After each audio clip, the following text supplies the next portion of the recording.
have a non-technical question that I ask everybody, and Dan and Toby both can maybe give your opinion on this scenario.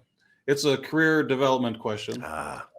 So if you, knowing what you know now, and it's the joke answer is usually buy Apple. The joke answer is usually buy Apple stock. But if you could go back in time and give yourself some career advice, maybe as a young 20-year-old, you know, what kind of career advice would you have given yourself? Oh man, I could do a book on that.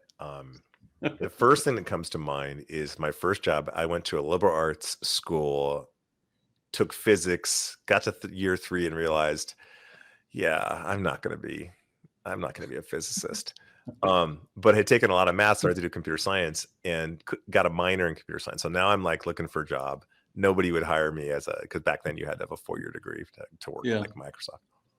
Ended up working for a local small town company that was doing like odd job stuff, and worked at a paper mill on a Fortran roll tracking inventory system that was on a mini computer with hex. I mean, it was just like ancient, not NASA technology. And I called my father and I'm like, well, my career's over. I'm in the basement of a paper mill. This is so my first piece of advice is this. It turned out that those 3 years there were amazing because I got to work directly with people who used software I wrote in their daily life.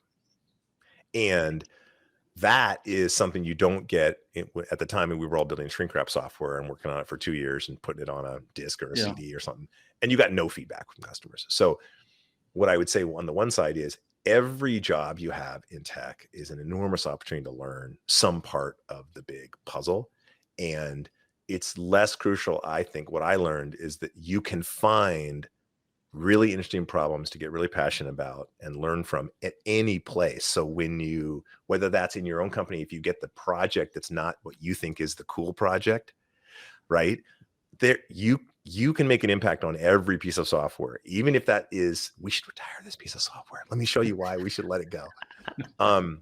So I used that attitude in my career to always just try to bring an interest to learn and curiosity, and try to make everything I touched better or suck less, which is sometimes the only strategy you have.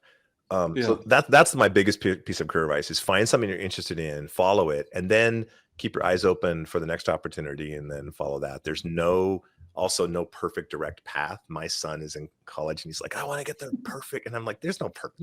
Toby's path is all over the place. My path is all over the place. So yeah.